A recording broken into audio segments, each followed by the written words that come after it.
مہاتما گاندھی نے بھی یہ کہا تھا کہ دیکھو میں تمہیں کوئی آئنسٹائن کی اور کوئی جو ہے نا دنیا میں بہت سارے انقلاب پیدا کرنے والے لوگوں کی میں مثال نہیں دیتا.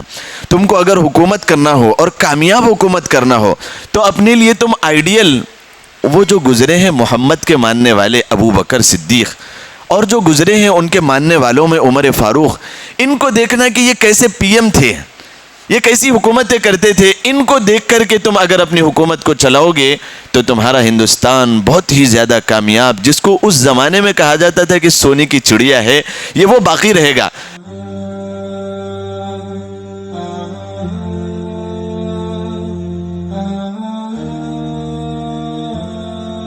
میری شریعت ہی میرا ایمان ہے، میری شریعت ہی میرا ایمان ہے.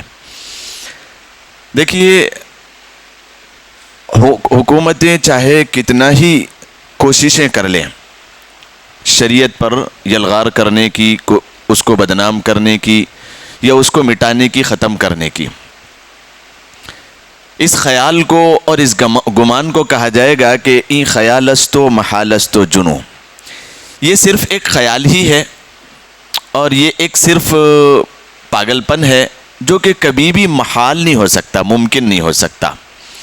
لیکن اس کے لیے چند شرائط ہے جو مسلمانوں کے لیے ضروری ہے، ان کی ذمہ داری ہے. بہت سارے شاہ آئے، بہت ساری ابھی تک حکومتیں بدلی ہے اور بہت سارے اسلام کے خلاف پروپیگنڈا کرنے والے، شریعت کو بدنام کرنے والے، شریعت پر یلغار کرنے والے بہت سارے آئے ہیں اب تک، لیکن ایک حرف کے برابر بھی اس میں کوئی رد و بدل نہیں ہوا، کوئی رد و بدل نہیں ہوا. جو کہ تو اسلام جیسا تھا ویسی آج تک باقی ہے. قرآن کریم اس کو اعلان کرتا ہے، چیلنج کرتا ہے، لا تبدیل لکلمات اللہ، کہ اللہ کی کلمات میں، اللہ کی شریعت میں اور اللہ تبارک و تعالیٰ کے بنائے ہوئے ضابطوں میں کوئی چینجز نہیں آ سکتے ہیں. سنت اللہ التی، اللہ تبارک و تعالیٰ کا جو طریقہ ہے اس میں کوئی تبدیلی نہیں آ سکتی. اور یہ شریعت وہ ہے، دیکھیے شریعت کے اوپر جب بات آتی ہے تو مسلمان یوں کہتے ہیں کہ ہم اس میں چینجز آنے نہیں دیں گے، اور پھر غیر یہ سمجھتے ہیں کہ شاید شریعت کوئی ایسی سخت ترین چیز ہے جو بہت زیادہ انسان کے لیے مشکل بات ہے. حالانکہ غور کرنا چاہیے، آج کی بات انشاءاللہ العزیز صرف ہم مسلمان کے لیے نہیں بلکہ غیر بھی اگر سنے تو سمجھیں گے کہ شریعت کتنی پاکیزہ اور کتنی بہترین چیز ہے. ایک میں واقعہ آپ کو سناتے ہوئے اپنی بات کو آگے بڑھاؤں کہ شریعت کے ماننے والا جب کبھی کوئی سرپرست اور ذمہ دار اور میں یہاں تک کہوں کہ حکومت کا بھی کارندہ ہوتا ہے، ادھیکاری ہوتا ہے، تو پھر اس کی زندگی کیسی ہوتی ہے اور کیسے وہ زندگی گزار رہا ہوتا ہے، اس سے کیا کچھ فائدہ دنیا میں ہوتا ہے اور کیا کچھ تبدیلیاں آ رہی ہوتی ہے. دیکھیے ہمارے خلیفہ گزرے ہیں، امیر المؤمنین، خلیفہ ثانی، خلیفہ دوم، حضرت عمر فاروق رضی اللہ تعالیٰ عنہ، شریعت کے پابند، اور اس زمانے کے اعتبار سے میں کہوں تو وہ پی ایم ہے، پرائم منسٹر ہے، امیر المؤمنین جس کو ہم کہتے ہیں. میں امیر المؤمنین کہوں تو ہم تو سمجھ جائیں گے کہ ہاں مومنوں کے امیر ہیں، لیکن میں ہر ایک کو یہ بات سمجھانا چاہتا ہوں کہ امیر المؤمنین، P M, prime minister of عرب کنٹریز، 22 لاکھ مربع میل زمین پہ حکومتیں ہیں اور حکومتوں کا پرچم لہرا رہا ہے، وہاں کا پی ایم ہے. اسی وجہ سے ان لوگوں کو دیکھ کر کے جو ہندوستان کا بھی جو ہے نا پی ایم بنا تھا اور آزادی کے موقع پر بہت سارے ان کے جو ہے نا کاریہ کرتا تھے، بہت سارے کام تھے، جس کی فوٹو ہماری کرنسی پہ بھی آتی ہے، مہاتما گاندھی. اس نے بھی اپنے کرمچاریوں کو اور اپنے نیچے ہاتھ کے نیچے کام کرنے والوں کو جب حکومت بن گئی اور انگریزوں کو یہاں سے رکفو چکر کر دیا گیا، بھگا دیا گیا، تو مہاتما گاندھی نے بھی یہ کہا تھا کہ دیکھو میں تمہیں کوئی آئنسٹائن کی اور کوئی جو ہے نا دنیا میں بہت سارے انقلاب پیدا کرنے والے لوگوں کی میں مثال نہیں دیتا. تم کو اگر حکومت کرنا ہو اور کامیاب حکومت کرنا ہو تو اپنے لیے تم آئیڈیل وہ جو گزرے ہیں محمد کے ماننے والے ابو بکر صدیق اور جو گزرے ہیں ان کے ماننے والوں میں عمر فاروق، ان کو دیکھنا کہ یہ کیسے پی ایم تھے، یہ کیسی حکومتیں کرتے تھے. ان کو دیکھ کر کے تم اگر اپنی حکومت کو چلاؤ گے تو تمہارا ہندوستان بہت ہی زیادہ کامیاب، جس کو اس زمانے میں کہا جاتا تھا کہ سونے کی چڑیا ہے، یہ وہ باقی رہے گا. میں اگر کسی کو مثال دے کے کہوں گا کہ تم ان کو فالو کرنا، ان کو فالو کرنا، تو پھر تمہارا ہندوستان بہت جلد ایک بہت بالکل یعنی آپ سمجھیں کہ کوڑیوں کے دام کا ہو جائے گا، وہ دشمن ہوں گے ہندوستان کے جو ہے نا اس طریقے کے کار کرتے ہیں۔ تو بہرحال میں یہ بتا رہا تھا کہ ہمارے اس زمانے کے امیر المؤمنین اور پی ایم جو کہ شریعت کو فالو کرنے والے ہوتے ہیں تو وہ کیسا انقلاب برپا کرتے ہیں۔ میں واقعہ یہ سنا رہا تھا آپ کو کہ رات کے موقع پر چکر لگا رہے ہیں گلی کوچے میں، رات کے موقع پر اندھیری رات میں۔ یہ ہے کون؟ پی ایم، اس زمانے کے وزیر اعظم، فی زمانہ جو وزیر اعظم تھے وہ رات میں گلی کوچوں میں چکر لگا رہے ہیں اس ڈر سے۔ شریعت کے فالوورز ہیں، وہ شریعت کو ماننے والے۔ میں تو ایک واقعہ آپ کے سامنے صرف پیش کر رہا ہوں، اس کے آگے پھر انشاءاللہ شریعت کے متعلق ہم سنیں گے۔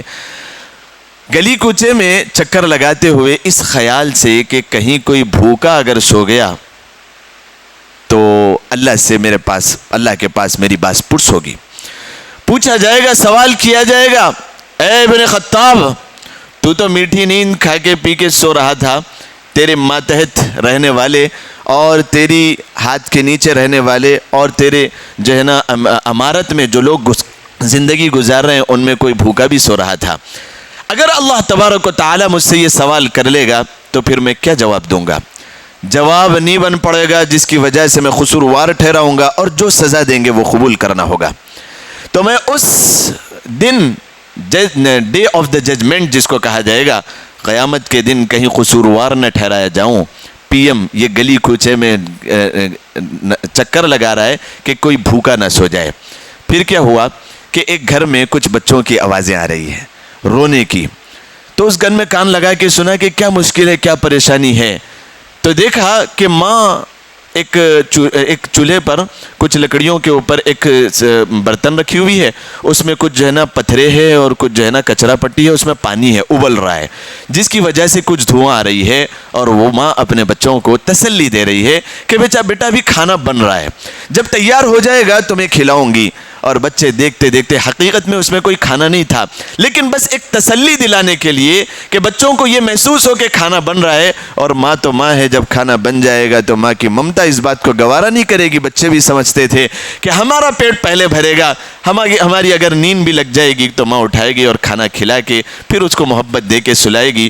بچے اسی تسلی کو حاصل کرتے ہوئے سو گئے، اور ماں بھی جب دیکھی کہ بچے سو گئے ہیں، وہ بھی اپنے آرام کرنے کے لیے بے چینی کے عالم میں، بھوک کے عالم میں اپنے بستر پر چلی گئی۔ امیر المؤمنین، پرائم منسٹر آف اور عرب کنٹریز، جب شریعت کو فالو کرنے والا ہوتا ہے اور شریعت کو سمجھنے والا ہوتا ہے تو وہ فوراً سے نکلے اور اپنے بیت المال کی طرف گئے، اپنی پیٹھ پہ لاد کر آٹے کا چاول کا تھیلا اٹھا کر لے کر آئے اور اس گھر میں رکھا۔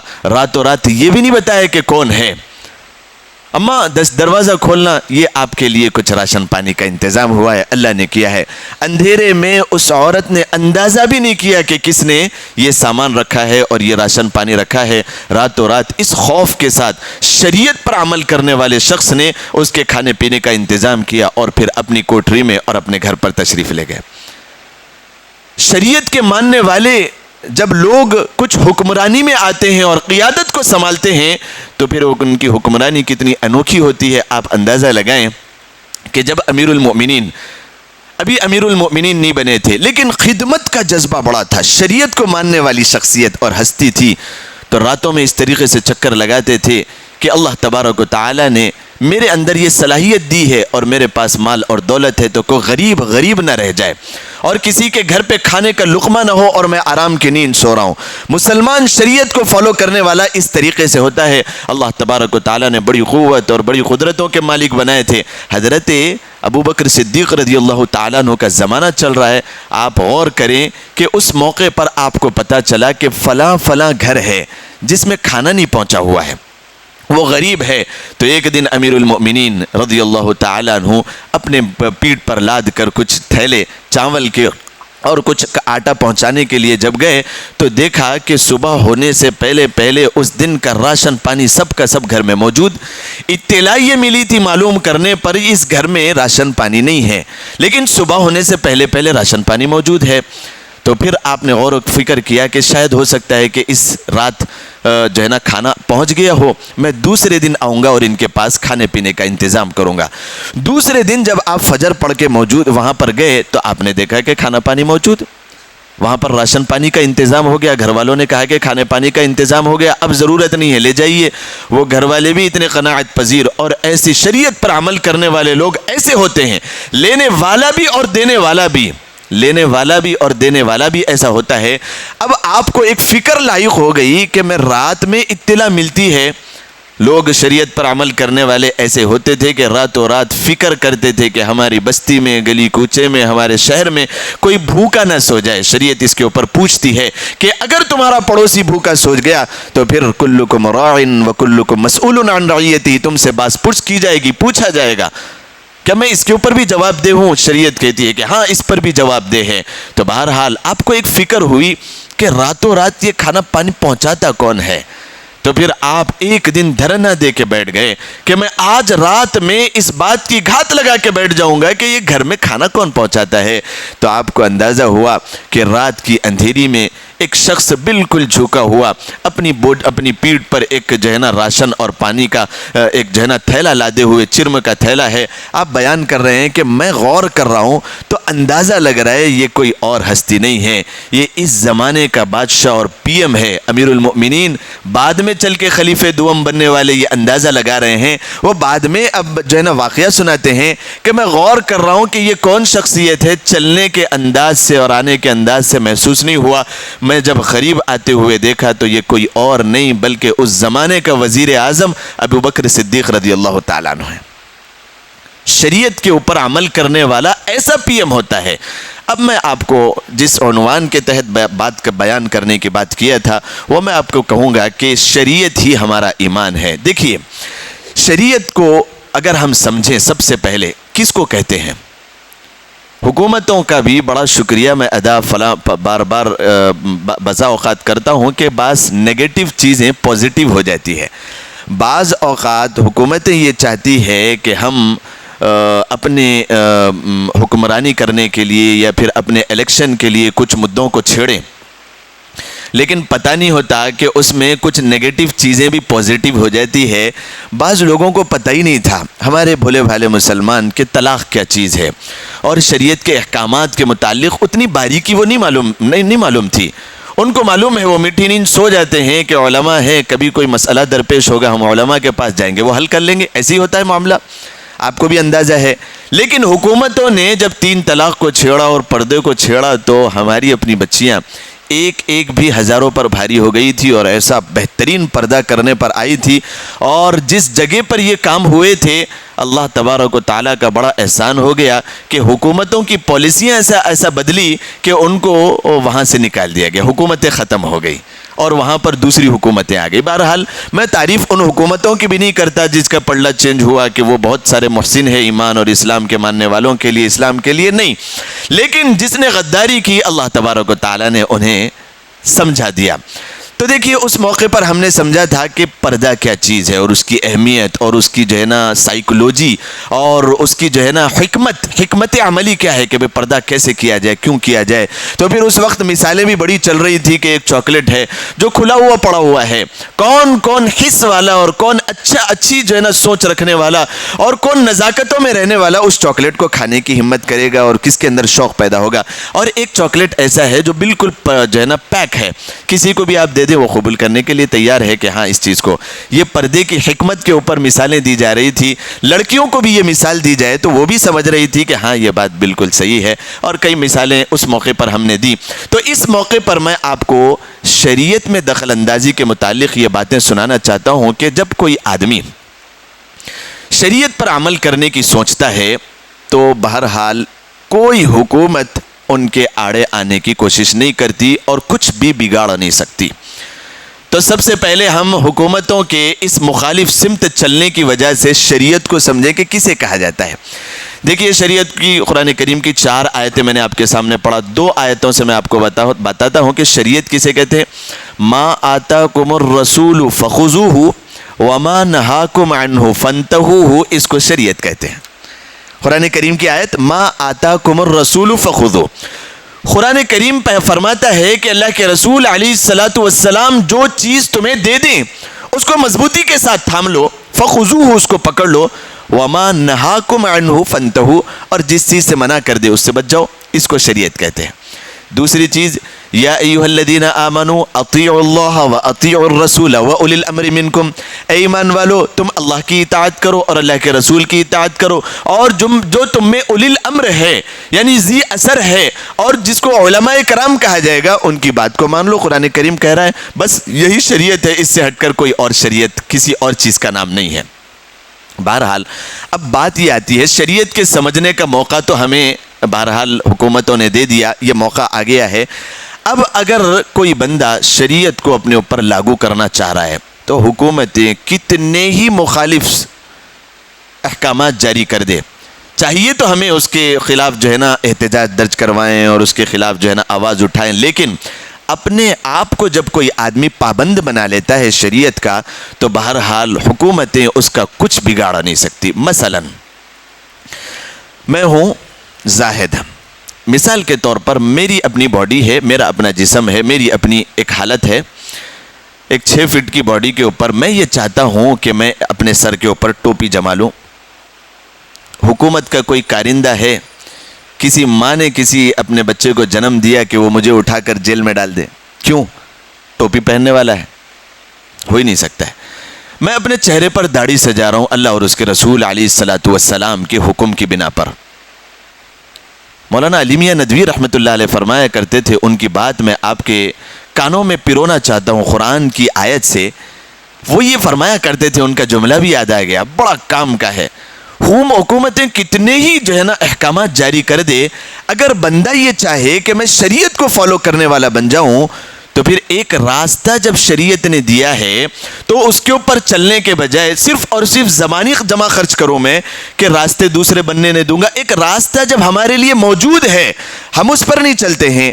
آپ دیکھیے شریعت پر عمل کرنے کے لیے میں ایک سنت لباس جس کو کہا جائے گا، جس کو علماء کرام نے فرمایا کہ کرتا اور خمیز ہے اور پائجامہ ہے، جو دوسروں کی جو ہے نا بہرحال مشابہت سے پرے ہے، دوسروں کی اور دوسری قوموں کے ماننے والے اور مذاہب کو ماننے والے کی مشابہت سے پرے ہے، اور یہ اسلامی لباس، تو میں اسلامی لباس کو اپنے ذمہ تن کر لوں۔ بتائیے کہ کوئی گاڑی آئے گی مجھے اٹھا کر کے جو ہے نا جیل میں ڈالنے کے لیے؟ میں نماز پڑھنے کے لیے جا رہا ہوں، فجر کی نماز میں بالکل مسجد ایسا محسوس ہوتا ہے کہ لاوارث ہے، اللہ معاف کرے، مسلمانوں سے خالی ہے۔ کئی مسجدیں اگر مندروں میں تبدیل ہوئی بھی اور اس کو بڑے مدعے بنائے گئے تو ایک زمانے سے اس کے اوپر تالے تلے ہوئے تھے۔ غلطی کسی اور کی نہیں، ہماری ہی ہے کہ اگر میں فالو کرنا چاہوں، میں مسجد کا جو ہے نا مصلی بننا چاہوں، میں اگر سچا پکا مسلمان بننا چاہوں تو کسی کے واقعتاً احکامات کے جاری کرنے سے اور قانون بنانے سے کیا تبدیلی ہو سکتی ہے؟ نہیں ہو سکتی ہے، واقعتاً نہیں ہو سکتی ہے، کبھی بھی نہیں ہو سکتی ہے۔ اب ہم دیکھیں اپنے آپ کو کہ میرے گھر میں اولاد کی جو ہے نا ولادت ہو رہی ہے، ولادت کے اوپر خوشیاں ہم کس طریقے سے منا رہے ہیں؟ آپ دیکھیں، اگر میں مسلمان ہوں، میرا نام زاہد ہے، عبداللہ ہے، عبد الرحمن ہے، میرا نام جو کچھ بھی ہو، نام سے اگر مسلمان ہونا ہوتا تو قرآن کریم یوں نہیں کہتا ان اکرمکم عند اللہ اتقاکم، کہ تم میں سب سے زیادہ مکرم، معزز اور احترام والا جس کا اللہ بھی ادب کریں گے وہ تم میں متقی ہے۔ متقی کسے کہتے ہیں؟ شریعت کا جتنا زیادہ جو شخص اتباع کرنے والا ہے وہ اتنا زیادہ متقی ہے۔ اللہ کے نزدیک بھی، دنیا میں بھی، آخرت میں بھی اس کی ہی واہوائیاں ہیں، اس کی کامیابیاں ہیں۔ تو بہرحال اب دیکھیے، میں شریعت کے اوپر فالو کرنے والا، نماز کو پڑھنے والا اور شرعی اعتبار سے نکاح کو کرنے والا، شرعی اعتبار سے میں جو ہے نا اڑوس پڑوس کی مدد کرنے والا، غریبوں کی مدد کرنے والا، بیماروں کی عیادت کرنے والا، کسی کو اپنی زبان سے نہ ہاتھ سے تکلیف دینے والا، اگر میں ایسا انسان بننا چاہتا ہوں تو بتائیے کون سی حکومت ایسی ہے جو ہمیں اٹھا کر کے جو ہے نا جیلوں میں بند کر دے، قید کر دے؟ کبھی شریعت کے اوپر کوئی حرف آ سکتا ہے؟ نہیں آ سکتا ہے۔ بغیر کسی جو ہے نا وجہ کے لوگ برہم ہو رہے ہیں، پریشان ہو رہے ہیں، اور لاکھوں کی تعداد میں جب کبھی کوئی جو ہے نا دھرنا دینا ہو اور کوئی احتجاج کرنا ہو تو کروڑوں لوگ جمع ہو گئے۔ تو ایک آدمی سے میرا دل یہ چاہتا ہے کہ وہاں پر سوال کروں کہ دیکھیے، شریعت کے مخالف حکومت آپ کہہ رہے ہیں اور اس کے خلاف میں آپ جو ہے نا نعرے بازی کر رہے ہیں، آپ خود جواب دیجئے کہ آپ کتنی شریعت کے احکامات کے اوپر عمل کر رہے ہیں. سلام کرنا مشکل ہو رہا ہے. سلام کرنا کہ سلام خیر الایمان خیر الاسلام ہے کہ بہترین دین بہترین اسلام سلام کرنا. تطعم الطعام وتقرأ السلام.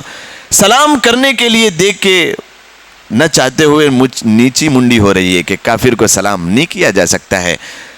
شک ہو رہا ہے کہ یہ مسلمان ہے یا پھر مسلمان باقی نہیں ہے. دیکھ کر کے اندازہ ہی نہیں ہو رہا ہے واقعتاً. تو شریعت کا دشمن وہ ہوئے جو حکومتوں پہ بیٹھے ہوئے, یا میں خود ہوا جو کہ اپنی حالت بالکل بدل کے ہو. میرا کون نقصان کر سکتا ہے اگر میں شریعت کے اوپر عمل کرنے والا بن جاؤں. تو نام کے مسلمان کی ضرورت اس زمانے میں بہت کم ہے, کام کے مسلمان کی ضرورت, نام کا نہیں. نام کے مسلمان آگے قرآن کریم نے اس کا اعلان کیا ہے. قرآن کی بات میں اگر کہوں, قرآن کریم اعلان کر رہا ہے وَقَالَتِ الْأَعْرَابُ آمَنَّا قُلْ لَمْ تُؤْمِنُوا وَلَكِنْ قُولُوا أَسْلَمْنَا. قرآن کیا کہہ رہا ہے, اور یہ کیوں آیت کریمہ تذکرہ کی گئی کہ بتائیں آگے, ہم علماء لوگوں تک پہنچائیں یہ آیتیں. بعض لوگ آگے اللہ کے رسول ہم مسلمان ہو گئے. اللہ کے رسول نے فرمایا ہاں ٹھیک ہے, تمہارا مسلمانوں کی فہرست میں نام آ سکتا ہے. میں اس کی تفسیر بیان کر رہا ہوں اپنے الفاظ میں, سنیے آپ, غور کریے ساری تفسیروں کا خلاصہ. ہاں ٹھیک ہے, آپ کا نام مسلمانوں کی فہرست میں آ سکتا ہے کیونکہ نام عبداللہ, عبد الرحمن اور جو ہے نا ماشاءاللہ آپ نے یہ نام رکھ لیے, آپ کا نام آ سکتا ہے, لیکن مومن نہیں. اور کام جو چلے گا دنیا آخرت میں کامیابی کا اور برکتوں کا, اللہ کے وعدوں کے پورا ہونے کا اور جنت اور جہنم کے فیصلوں کا, وہ مسلمان پہ نہیں مومن پہ. وَلَمْ تُؤْمِنُوا, ایمان والے مت کہو. قَالَتِ الْأَعْرَابُ آمَنَّا, اے اللہ کے رسول ہم آگے ایمان والے. اللہ کے رسول نے فرمایا نہیں, کاٹ دیا فوراً, ضرورت نہیں ہے ایسے مسلمانوں کی. لم تؤمنوا, ایمان والے مت کہو, ابھی محنت کی ضرورت ہے ایمان کے اوپر. ولیکن قولوا, ولیکن آپ ترجمہ سمجھے, لیکن قولوا تم یہ کہو اسلمنا, ہم مسلمان ہوئے. ابھی مسلمان ہوئے. کس کو کہا جائے گا مسلمان اور مومن میں فرق میں آپ کو بار بار بتاتا ہوں.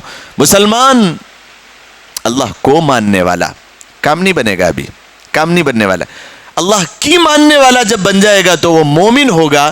حکومتیں کیا ایسی کتنی حکومتیں آ جائے, وہ دشمن نہیں ہے واقعتاً مسلمانوں کی, اسلام کی, شریعت کی نہیں.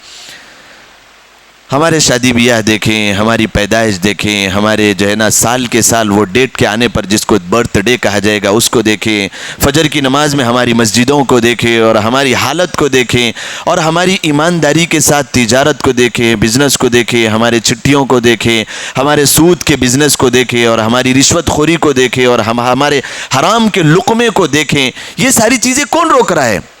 اگر میں یہ باور کرا لوں اپنے اوپر کہ میں حلال کا لقمہ کھاؤں گا, تو کون سی حکومتیں ہیں جو مجھے اٹھا کر کے لے جائے اور جیل کی سلاخوں کے پیچھے ڈال دے کہ بھائی حلال کا لقمہ کھانے والا. اب میں آپ کو بتاتا ہوں کہ شریعت کو فالو کرنے والا, اگر شریعت کو فالو کرنے والا ہوگا, اور اللہ وہ دن بھی دکھائے کہ ہم ایسی کنٹری میں اور ایسے جو ہے نا ملک میں رہیں جہاں پر شریعت کے قانون نافذ ہو, تو خدا کی قسم میں آپ کو بتاؤں کہ ہر عمل اتنا بہترین اور اتنا بابرکت, اتنی سکون والی زندگی اور امن و سکون والا اور سلامتی والا جو ہے نا ایک ملک ٹھہرے گا وہ, کہ جہاں پر انسان زندگی گزارنے کو بہت ہی زیادہ اپنے لیے فخر محسوس کرے گا. ایک زمانہ آیا کچھ 100 سال پہلے, کچھ 100 سال, ابھی 100 سال بھی پورے نہیں ہوئے, انگریزوں کی ایک باضابطہ جماعت عرب کنٹریز کے کسی ایک خلیفہ کے پاس آئی.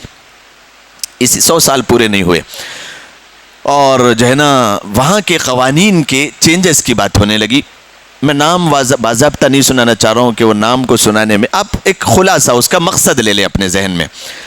آئے اور آ کے بات کرنے لگے کہ بھئی آپ کے پاس جو ہے نا جو ہے نا قوانین ہیں, جو اصول ہے, اور جو تعزیرات آپ دیتے ہیں, تعزیرات مطلب آپ اس الفاظ کی ترجمے کو بھی سمجھیں کہ آپ جو حدود جاری کرتے ہیں, حدود بھی آپ کو سمجھ میں نہیں آئے گی, جو آپ کسی کے جو ہے نا کرمنلز پر پنشمنٹ دیتے ہیں, آپ کو یہ سمجھ میں آئے گا. کرمنلز پر جو آپ پنشمنٹ دیتے ہیں اتنے سخت کہ کوئی چوری کر لے ہوئے تو اس کے ہاتھ کاٹ دیے جائے, زندگی بھر بیچارہ بے ہاتھوں کے ہو جائے. اور اگر کوئی شادی شدہ ہو کے اگر کوئی جو ہے نا فحاشی والا عمل کر لے, غلط عمل کر لے, تو اس کو سنسار کر دیا جائے. اور اگر کوئی شادی شدہ نہیں ہے, یہ ہماری شریعت ہے, شادی شدہ نہیں ہے اور اس سے کوئی جو ہے نا زنا سرزد ہو جاتا ہے تو اس کو 80 کوڑے لگائے جائیں. اور اگر جو ہے نا جو بد اخلاقی کرے، بد کرداری کرے، 40 کوڑے ان کے لیے مارے جائیں. بیوی کے اوپر اگر تہمت لگا دے اور 3 گواہ اس کے پاس موجود نہ ہو تو ان کو 100 کوڑے مارے جائیں. اتنے سخت تعزیرات. کرمنل تو چھوٹا سا ہے اور سختی اتنی زیادہ.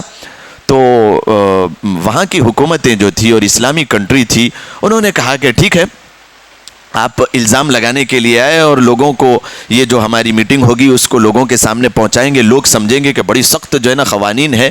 حالانکہ ہم یہ دعویٰ کرتے ہیں کہ قرآن اور حدیث کے موافق یہ فطرت کے عین قریب ہے. فطرت یہ چاہتی ہے کہ اس طریقے سے ہو. آپ یہ چیز کو نہیں سمجھتے ہیں تو ٹھیک ہے، ہم ابھی ایسا کرتے ہیں کہ آپ کے ملک میں پچھلے 1 سال میں کتنے جو ہے نا کرائمز ہوئے ہیں اور کتنے کرمنلز ہوئے ہیں اس کو نکال کر لائیں، اور ہمارے اپنے ملک میں بھی ہم نکال کر لاتے ہیں، لا لیا جائے سامنے، اور جو ہے نا اسی کے اوپر بات ہوگی. اب دوسری میٹنگ اس پہ ہوگی، کوئی اور بات چیت نہیں ہوگی. اس کے اوپر وہ پیچھے ہٹ گئے کہ اس چیز کو لانا نہیں ہے. لیکن بات جب اٹل ہو گئی کہ اسی کے اوپر بات ہوگی کہ آپ کے پاس کچھ نرم قوانین ہے اس مسلمانوں کے لیے، بہت اچھے قوانین اس کو سمجھے جاتے ہیں، تو پھر جو ہے نا وہ پیچھے ہٹنے لگے. تو نہیں، اسی کے اوپر بات ہوگی. تو واقعتاً جب پیش کیا گیا، جب مدعے پہ بات آئی، واقعتاً پیش کیا گیا، تو پچھلے 1 سال میں لاکھوں ریپ ہوئے ہیں اور ہزاروں ایسی بچیوں کی زندگیاں خراب ہوئی ہے، لاکھوں کروڑوں چوریاں ہوئی ہے، گھر کے گھر اجڑ گئے اور جو ہے نا ستیہ ناش ہو گئے. تو نکال کے لایا گیا کہ بھئی پچھلے 1 سال میں اتنے سارے کرائمز آپ کے ملک میں ہوئے ہیں. حالانکہ آپ یہ سمجھتے ہیں کہ بہت اچھی ہماری سزائیں ہیں اور ہماری پنشمنٹ بہت اچھی ہے.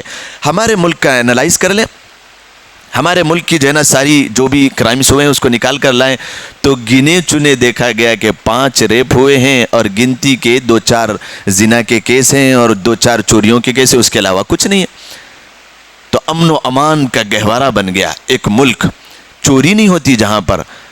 اسی کو کہا گیا کہ ایک یمن سے لڑکی چلی ہے، سونے تجارت کی جو ہے نا بہت ساری سونے زیورات کو اپنے آنگ پر ڈال کر اکیلی چلی ہے یمن سے. یمن بہت 100 کلومیٹر، ہزاروں کلومیٹر کا سفر کر رہی ہے، اور وہ ٹیکنالوجی کا دور نہیں کہ ٹرین میں بیٹھ کے، کار میں بیٹھ کے آ رہی ہے حفاظت سے، نہیں، وہ گھوڑے اور اونٹ کے اوپر بیٹھ کر سفر کر رہی ہے. مکے تک امن و امان کے ساتھ پہنچ جاتی ہے. امیر المؤمنین نے ان سے سوال کیا کہ یہاں تک آپ پہنچ گئی، کوئی چھیڑ چھاڑ کرنے والا، یہ سونے چاندی کو چرانے والا اور آپ کی عزتوں کے اوپر ہاتھ ڈالنے والا؟ تو اس نے کہا کہ مجھے ایسا محسوس ہوا کہ ساری یمن سے لے کے مکہ تک ایک ہی گھر والے اور ایک ہی خاندان والے بستے ہیں. مجھے کوئی اس کے اندر دو رائے معلوم نہیں ہوتی ہے، پورے ایک گھر والے بس رہے ہیں، مجھے ایسا محسوس ہوا. تو بہرحال آپ دیکھیں، جہاں پر شریعت کا قانون ہوتا ہے، جہاں پر اسلام کی جو ہے نا فالوورز ہوتے ہیں، مسلمان ہوتے ہیں، تو وہاں کا یہ حال ہوتا ہے. وہاں کا یہ حال نہیں ہوتا ہے کہ ہزاروں لاکھوں قسم کی جو ہے نا کرائمز ہو رہے ہیں اور کرمنلز ہو رہے ہیں. تو بہرحال لوگ شریعت کو کچھ جو ہے نا ایسا ایک، میں اپنے الفاظ میں کہوں تو بھاؤ بڈھا بنا کر کے پیش کیا جا رہا ہے. اور نوجوانوں کے لیے جس کو بہرحال میں آپ کو یوں کہوں کہ شریعت کو ہمیں سیکھنا چاہیے. کالجز میں پڑھنے والے لڑکیاں اور لڑکے جو ہیں، ان کے سامنے بھی وہ بہت دل دادا ہیں فون میں دیکھنے کے، وہ گوگل کے، اور وہ اپنے آپ کا مفتی گوگل کو سمجھ رہے ہیں اور اپنا ایک عالم دین یوٹیوب کو سمجھ رہے ہیں. تو وہاں پر یہی چیز ملیں گے. بکاؤ میڈیا اور جو ہے نا یہ چیز بیان کرے گا کہ ان میں اس طریقے کی جو ہے نا طلاق دی جا سکتی ہے، اتنے زمانے گزارنے کے بعد اس طریقے سے چلتا کر دیا جا سکتا ہے. تو بہرحال اس کے جو دل دادا ہیں وہ یہاں پر سنیں اور سمجھنے کی کوشش کریں. میں پچھلے ہفتے بھی یہ بات کو بتایا تھا کہ صرف اور صرف 23 سال کے کم عرصے میں اسلام پھیلا ہے. اس کی کوئی اور وجوہات نہیں تھی. اس کی جو وجوہات تھی اس کے پیچھے آپ اس کا اندازہ لگائیں. حسن اسلام اس کی اصل وجہ تھی کہ اصل اسلام کا حسن اتنا پیارا ہے، اتنا پیارا ہے کہ انسان خود اٹریکٹ ہوتا ہے اس کی طرف، دوڑ کے لپک کے چلے جاتا ہے کہ میں اس کو فالو کر لوں، میں اس کو فالو کر لوں. بہرحال شریعت کے اگر احکامات نافذ ہو جائیں ہمارے یہاں پر تو اتنی بہترین چیز ہے، یہ اتنی اعلیٰ ترین چیز ہے. حکومتوں کو بھی ہم یہاں سے ادنا سی بات ہے، لیکن ہم اپنے تئید دنیاوی اعتبار سے ادنا سمجھتے ہیں، لیکن دینی اور اسلامی اعتبار سے اپنے آپ کو ہم بادشاہ سے کچھ کم نہیں سمجھتے ہیں. ہماری بات پہنچنا چاہیے. اگر آپ کو کسی بھی چیز میں، چاہے وہ طلاق میں آپ کو اس کی جو ہے نا اس کا جو ہے نا حکمت نہیں سمجھ میں آتی ہے، چاہے پردے کی آپ کو حکمت نہیں سمجھ میں آتی ہے، چاہے آپ کو شریعت کے کسی بھی چیز کی حکمت نہیں سمجھ میں آتی ہے، آپ بلائیں، اور ہم سے بات کریں، اور جب آپ کو سمجھ میں آئے گا تو خدا کی قسم ہو سکتا ہے کہ آپ بھی خود فطری مذہب کو اپنانے کے لیے تیار ہو جائیں۔ اگر ہمارے مذہب سے نہیں سنتے ہیں، آپ اگر کسی کتاب کو فالو کرتے ہیں، واقعتاً وہ اگر کتاب اوتھینٹک ہے تو ہم اسی کتاب سے آپ کو بتلانے کے لیے تیار ہے، چاہے وہ حکومت کا کوئی بھی کارندہ ہو۔ یہ صرف اور صرف جو ہے نا ایک حکومتی پیمانے پر سکتا ہے کہ جو ہے نا وہ لالچ میں اس طریقے کی باتیں ہوتی ہے۔ اللہ معاف کرے، اللہ خیر کرے۔ بہرحال ہمیں چاہیے کہ آج کے اس بیان سے ہم اس بات کا سبق لیں، اور یہاں سے اٹھنے سے پہلے اس بات کا تہیہ کریں، داعیہ پیدا کریں اپنے اندر، اور اس بات کا جذبہ ہم پیدا کریں کہ ہم سب مل کر شریعت کو فالو کرنے والے بنیں گے۔ شریعت کس چیز کو کہتے ہیں میں آپ کو بتایا، خذوا ما آتاکم الرسول فخذوا وما نہاکم عنہ فانتہوا۔ شریعت کے فالوورز اگر بن جائیں گے تو کوئی بھی کیسا ہی جو ہے نا نیا راستہ بنانے کی کوشش کرے، ہمارے پاس جب راستہ ہے اور ہم اس کو اختیار کرنے والے ہو جائیں گے تو انشاءاللہ العزیز ہمارا کچھ جو ہے نا نقصان نہیں کر سکتا ہے، اور ہم ہی وہ لوگ ہوں گے جو دنیا اور آخرت میں کامیاب ترین لوگ ہوں گے۔ دنیا اور آخرت میں کامیاب انسان بننا چاہتے ہو تو اس بات کو سمجھ لیں کہ جو قرآن اور حدیث کا فالوور ہے اس کی زندگی میں برکتیں بھی ہے، وہ کامیاب ترین انسان ہے، اس کی معاشرت بھی بہتر ہے، اس کی معیشت بھی بہتر ہے، اور اس کی تجارت بھی بہتر ہے، اور اس کی تعریف کرنے والے بھی لوگ ہیں، اللہ کے پاس بھی اس کا مقام ہے، مرنے کے بعد بھی اس کی کامیابی ہے، اور جیتے وقت بھی اس کی کامیابی اس کے قدم چومنے والی ہے۔ اللہ تبارک و تعالی ہم سب کو کہنے سننے سے زیادہ عمل کرنے کی توفیق مرحمت فرمائے۔ انشاءاللہ العزیز شریعت کے متعلق آئندہ جو باتیں ہیں مثال کے ساتھ آپ کو آئندہ ہفتے میں بتانے کی کوشش کی جائے گی۔ اللہ تبارک و تعالی ہم سب کو کہنے سننے سے زیادہ عمل کی توفیق مرحمت فرمائے۔ قرآن حدیث فقہ سیرت کو سیکھ کر اس پر عمل کرنے کی اور شریعت پر مکمل طور پر عمل کرنے کی توفیق مرحمت فرمائے۔ وآخر دعوانا ان الحمد للہ رب العالمین۔